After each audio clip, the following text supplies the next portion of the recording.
Hello everyone, welcome back to my channel. Today let's go over a medium level question that I just solved on my own. So I'm super happy about this and I'm very glad that I was able to come up with my own solution to this question without any assistance. So let's go over it and let me show you how I did it.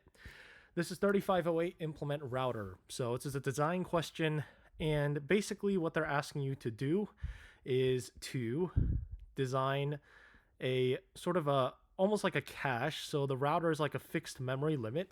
So that's the size of the buffer or the cache. And then you have these three methods. And then this is the constructor. You have these three methods you need to implement.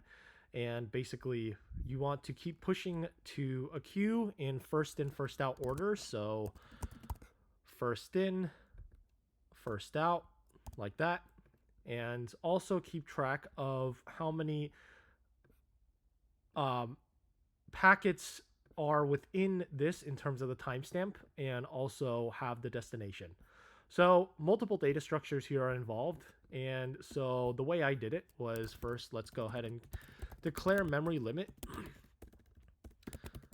And so that's gonna be the constraint. And then obviously we're gonna want a queue because we're going to be popping in first in first out fashion for the forward packet and for the add packet.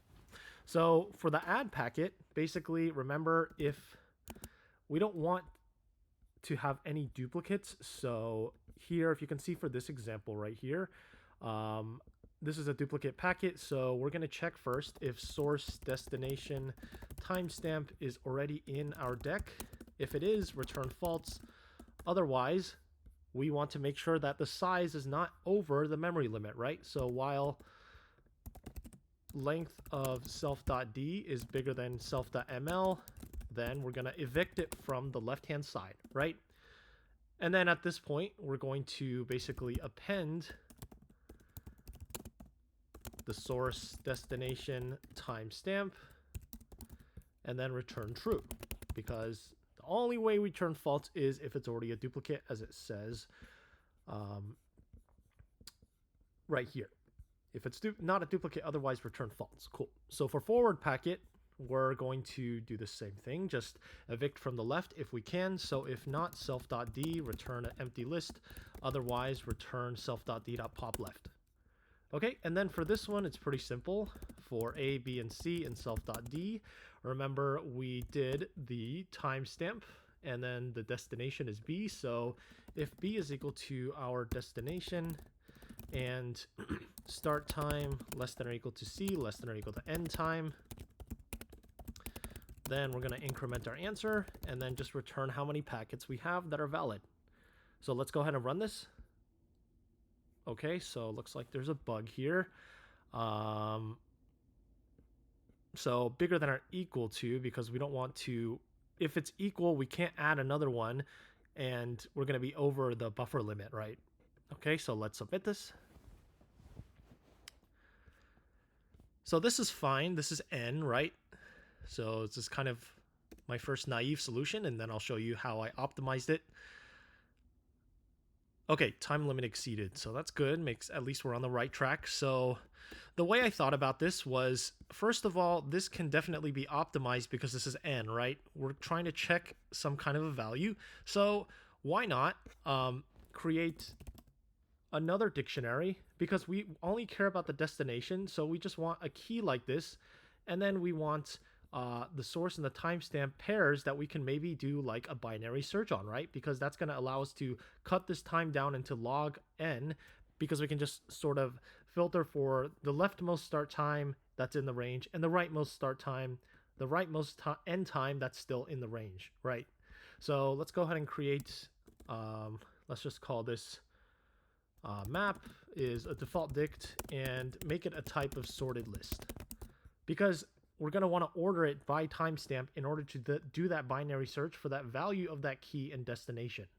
Okay, so okay, so again, for self.pop left, we can just say, because we're going to want to order it differently, right? This is going to be the destination, and what we're going to do is, let's say we're adding source destination timestamp into our dictionary or into our queue, and then the dictionary is just going to have destination with timestamp and source in sorted order by timestamp, right? So that's kind of the idea here.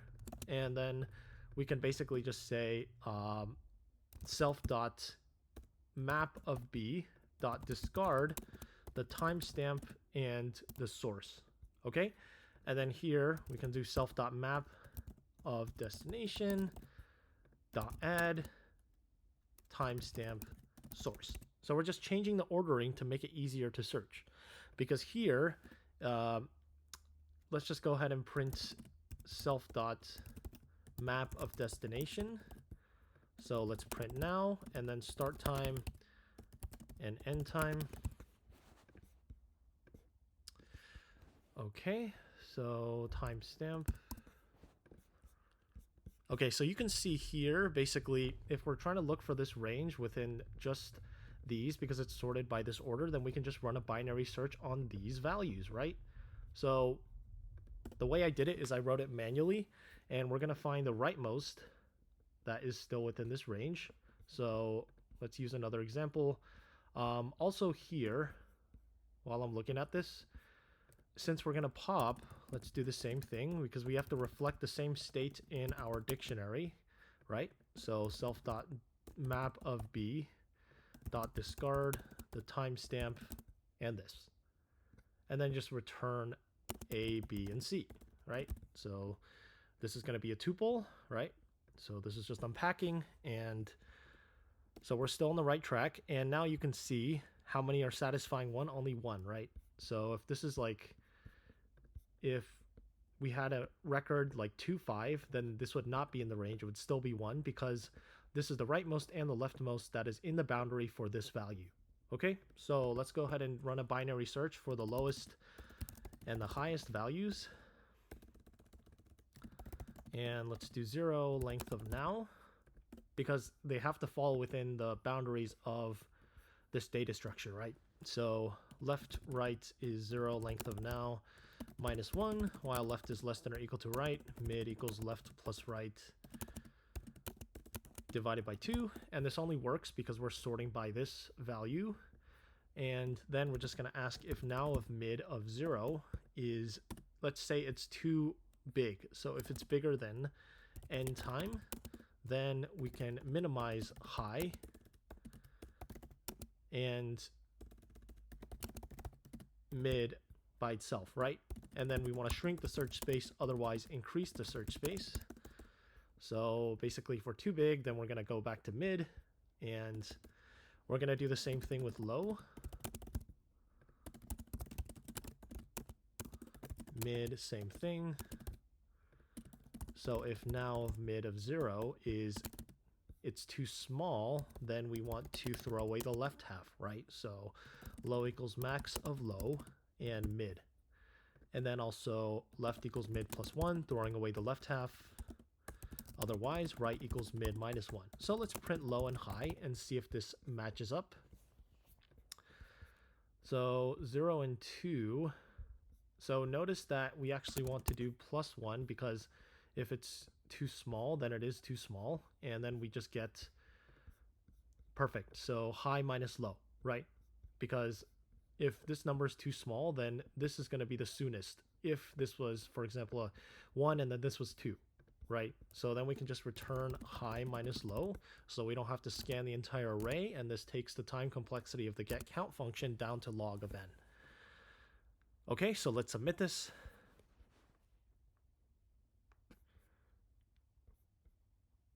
Okay.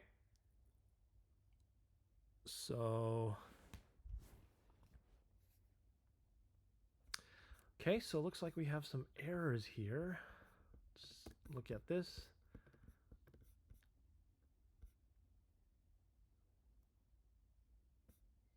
Okay, and maybe because the whole boundary, everything should be included, maybe we just do this.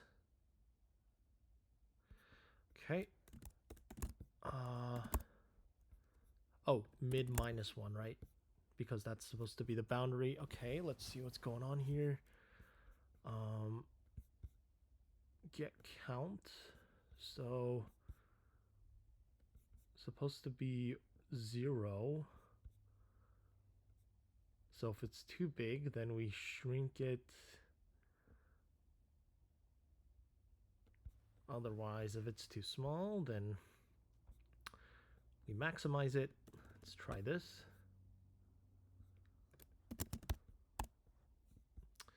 So again, we're just trying to find the boundary, but this looks incorrect to me. Maybe we made some mistakes here.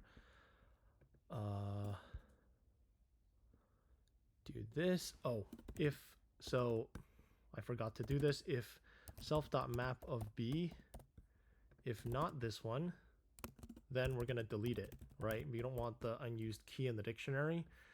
And same here. So if not self.map of b, then delete self.map of b. We don't want an empty dictionary key with no value.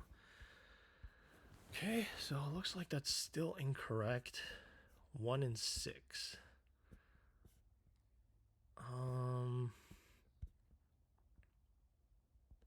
So if destination not in self.map, then maybe we just return 0. Okay, so we have some bugs here. Source destination timestamp.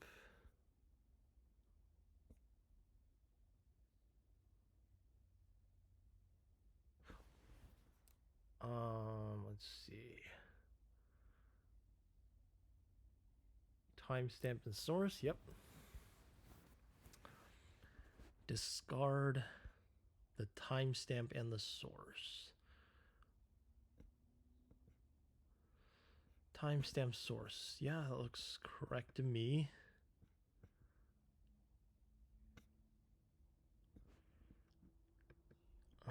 Let's see here. So if it's too big, maybe we can use an equals here. Nope. So let's try this.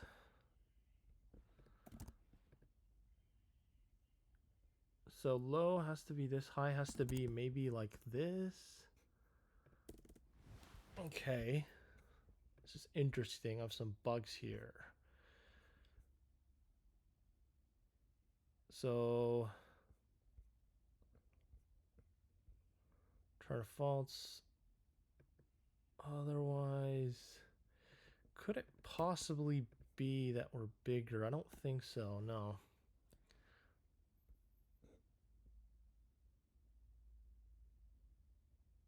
Okay. This is odd. Okay, so add timestamp source, if not self.d. Right, otherwise we can just pop left. A, B, and C. The real question is why this is still in here. Let's print self.d. So self.d still seems, and let's print now. Let's do this. So 1 and 3. So self.d. So now is just, let's just print self.map. So self.map to 1 and 3. Yeah, so 1 and 3 are still here.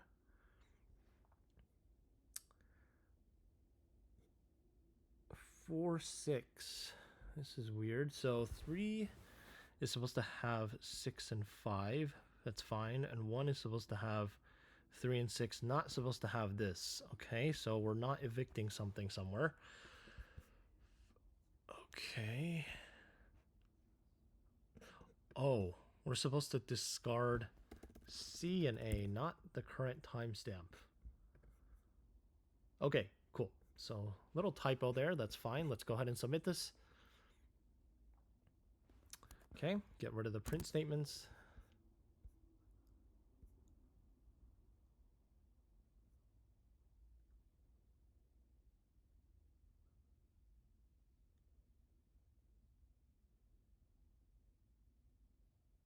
Okay, still time limit exceeded. Okay, so the problem that I found out was that this add packet is actually still N, right? So this is still N. A sorted list when you're checking is actually log N. So that's another benefit of the sorted list. So if destination is not in self.d or the timestamp source is not in self.map, so self.map instead of d, then we return false. This is actually log n. This is a 1 for the check and the keys, O of 1. And then this is log n, so that's better than n. Right, so let's run this. Okay. Let's see. Oh, if it's inside of map and this is already a duplicate, right? Huh, that's weird. Let's see. Oh, self.map of destination. Okay. So that's the actual list, right? So let's run this. Submit it. And there you go. Passes all test cases. So again, I'm super happy that I was able to come up with my own solution to this problem without any help and solve it completely on my own. So that's it for this video, and thank you for watching.